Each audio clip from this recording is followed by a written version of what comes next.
I'm talking to my friend Kat today. Hi, Kat. Hi. So I'm asking everyone pretty much the same question, which is how has your lifestyle changed since we are dealing with the pandemic? Well, it's changed pretty greatly for us. I'm a student and all my classes shifted online. I also have two toddlers, so all of their daycare has now been eliminated. So it's us and the kids and a lot of Skyping and Zooming with my classroom and trying to figure out the homework in those hours. We started staying home as soon as possible, so we've been doing this for 23 days, I think now. So it's been an interesting adjustment. Lots of crafts, lots of safe walking, lots of short bike rides around the neighborhood for me and the toddlers. So pretty good, but you know. So we're talking outside. What kind of precautions are you taking with your kids when you guys are outside? I imagine it's harder because they're littler and it's harder to explain things to them. Yes, so first we started with really teaching good hand washing.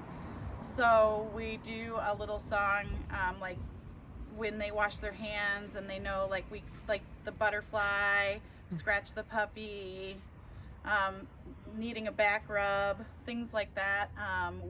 We've been sewing masks for the toddlers, and we've been just trying to make them as cool as possible so they're into wearing them. And we try to make it more fun. Like when they get home, we have the alcohol spray out and they can spray their shoes, and we just try to make it as fun and as attractive as possible. You know, like we bejeweled the hand sanitizer, made it a little bit more magical, things like that. So it's been working pretty good. Is there anything that's caught you by surprise that's like much harder than you expected, or just any challenges that are just a lot? So I think being home constantly with the two kids, you know, not having the normal break in the day where, you know, I would go to school or, you know, anything like that, that was a little bit more intense than I thought it would initially be. But now that we're getting adjusted to it, it's becoming really fun. Initially we didn't really have a lot of structure in the day because it was just eliminated unexpectedly. So it's been interesting to add that back in, sometimes by force, but usually it goes pretty naturally.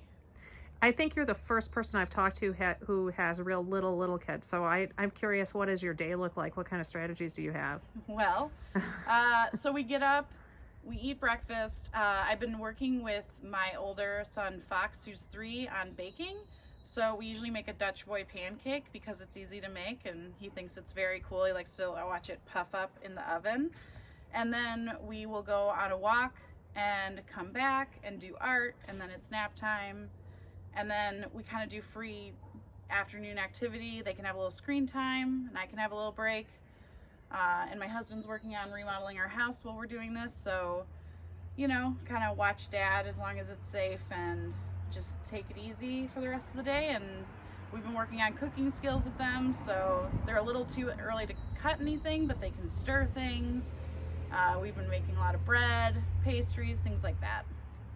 So what I have heard from some folks is that this is really, really challenging, and some people are feeling particularly isolated, and they're really kind of fighting against the restrictions that we're supposed to be following. Do you have any advice for people who are really particularly struggling? Sure, I would say that you should take the opportunity to FaceTime as much as possible. If you have little kids, we have a playroom that we have up for the kids, and we have them FaceTime with grandparents once a day, and that's helping the local grandparents not feel so isolated as well, because we have 4 of them directly in this city and they live in different areas, and some of them feel like they need to be more quarantined right now, but once a day they have a little meeting with grandparents and they spend about half an hour doing that.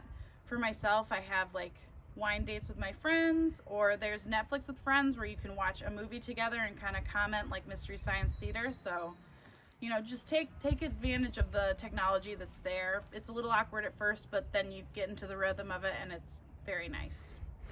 So there's one more thing I forgot to ask, which is so right now while we're talking, your husband is out to Costco, you said. Mm-hmm. So I'm curious, how have your habits changed as far as all the things that we need to go out in public and typically get, like groceries and shopping for things? What kind of different habits do you have now? So one is we picked one person to go. We don't go as a group anymore. Usually one of us would go with the kids, or I would go, or he would go.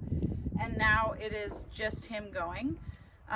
When we go, we also network with friends. So we're trying to eliminate as many trips as possible. So for instance, Chris, my husband, is going to Costco, and then one of our friends is going to go to, I think, Argus later this week for bread and stuff like that. And just trying to make as minimal trips as we can. When we get home, we have a spot that's designated for the groceries. We set them down. We clean everything really well with alcohol. All the fruits and vegetables get a nice deep wash, and we're just trying to make sure to use gloves, to use masks, to use hand sanitizer, to make sure that we're keeping distance and just be as safe as possible. So I hear your kids rattling around inside. Do you have anything to add? I don't think so. I mean, I just, remember that everybody's in this together and that you're not alone. And if you're a parent and you're struggling, that's very normal. I think that's just how it is, and that's okay. Well, I thank you for talking to me, Kat. No problem. Bye. Bye.